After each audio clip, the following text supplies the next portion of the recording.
ગીર સોમનાથમાં આરોગ્ય વિભાગની ઘોર બેદરકારી સામે આવી છે। ખિલખિલાટ વાનમાં ખાતર ભરાતો વિડીયો વાયરલ થયો છે। પ્રસૂતા માટેની વાનમાં ખાતરની થેલીઓ જોવા મળી રહી છે। વિડીયો સોશિયલ મીડિયામાં વાયરલ થતા અનેક સવાલો ઉભા થાય છે કે શું આ ખિલખિલાટ વાન ખાતર ભરવા માટે આપી છે? મહિલા દર્દી માટે છે વાન કે પછી ખાતર માટે? ડ્રાઈવર વાનનો વ્યક્તિગત ઉપયોગ કેમ કરી રહ્યો છે? શું ખરેખર ખેતરના કામ માટે આ વાન આપવામાં આવી છે? આરોગ્ય તંત્રને દર્દીની ચિંતા છે કે નહીં તેવા અનેક સવાલ થાય। જે રીતે આ દ્રશ્યો જે રીતે ગીર ગઢડાના સામે આવી રહ્યા છે, ગીર સોમનાથમાં આરોગ્ય વિભાગની આ ઘોર બેદરકારી સામે આવી છે, જ્યાં ખિલખિલાટ વાનમાં ખાતર ભરાતો હોય તેવો વિડીયો વાયરલ થયો છે। ભાવેશ ઠાકોર આપણી સાથે જોડાઈ ગયા છે, સંવાદદાતા ભાવેશ, જે રીતે ખિલખિલાટ વાનમાં ખાતર ભરાતો વિડીયો વાયરલ થયો, શું વિગતો? જી, તમને ચોક્કસથી જણાવી દઉં તો ખિલખિલાટ વાન જે છે તેમાં ખાતર ભરાતું હોય તેવો વિડીયો સામે આવ્યો છે। ખાસ કરીને વાત કરવામાં આવે તો એક તરફ ખેડૂતોને ખાતર માટે વહેલી સવારે ઉઠી અને લાંબી કતારો લગાવવી પડે છે, ત્યારે બીજી તરફ આ સરકારી વાહન જે છે જે મહિલાઓને પ્રસૂતિ કરાવવા માટે અને એકથી બીજી જગ્યાએ હોસ્પિટલ લઈ જવા માટેનું વાહન છે, તેમાં આ ખાતર ભરાતો હોવાનો વિડીયો સામે આવ્યો છે, જેને લઈ અને ક્યાંક ને ક્યાંક ખેડૂતોમાં પણ રોષ જોવા મળી રહ્યો છે। તો બીજી તરફ વાત કરવામાં આવે તો ખિલખિલાટ વાન ખાતરની જે ભરવામાં આવતો હોય તેનો વિડીયો સોશિયલ મીડિયામાં વાયરલ થતા તેનો સવાલ આપણે તાલુકા હેલ્થ ઓફિસરને પૂછતા તો તેને ટેલિફોનિક પણ મીડિયા સાથે ચર્ચા ન કરી હતી અને ફોન ન ઉપાડ્યો હતો। જી બિલકુલ ભાવેશ, સમગ્ર માહિતી સાથે જોડાવા બદલ આપનો આભાર।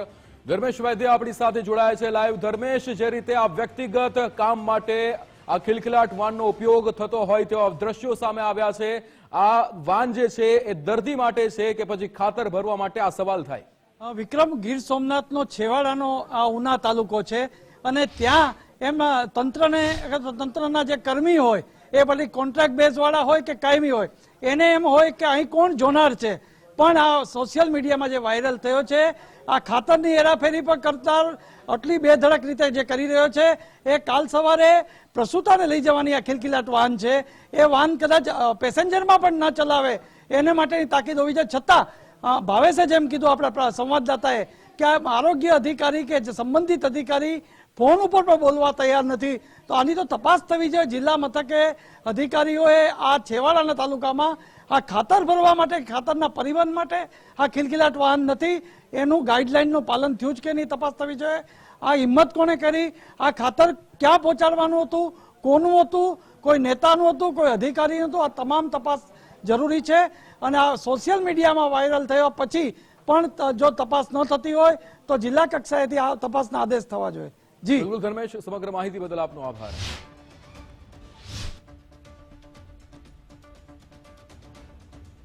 તો જે રીતે આરોગ્ય તંત્રને દર્દીની ચિંતા છે કે નહીં, આવા અનેક સવાલ આ વિડીયો પરથી જે રીતે સામે થઈ રહ્યા છે કે પ્રસૂતા માટે આ વાન આપવામાં આવી છે કે પછી ખાતર ભરવા માટે આ ખિલખિલાટ વાન આપવામાં આવી છે, અનેક સવાલો થાય। ખિલખિલાટ વાન જે છે એ ખાતર માટે છે કે પછી મહિલા દર્દીને પ્રસૂતાની પીડા થાય ત્યારે એને તરત તાત્કાલિક એને લઈ જવા માટે છે કે કેમ, આવા સવાલો થાય। ડ્રાઈવર જે છે એ આ વાનનો વ્યક્તિગત કામ માટે ઉપયોગ કરતા હોય તેવા પણ આ દ્રશ્યો પરથી જે રીતે કહી શકાય છે। ગીર સોમનાથના આ દ્રશ્યો સામે આવ્યા છે, જેણે અનેક સવાલો આરોગ્ય તંત્રની સામે કરવા મજબૂર કર્યા છે। આરોગ્ય તંત્રને સવાલ કરવો છે કે આ દર્દી માટે વાન આપવામાં આવી છે કે પછી વ્યક્તિગત કામો કરવા માટે?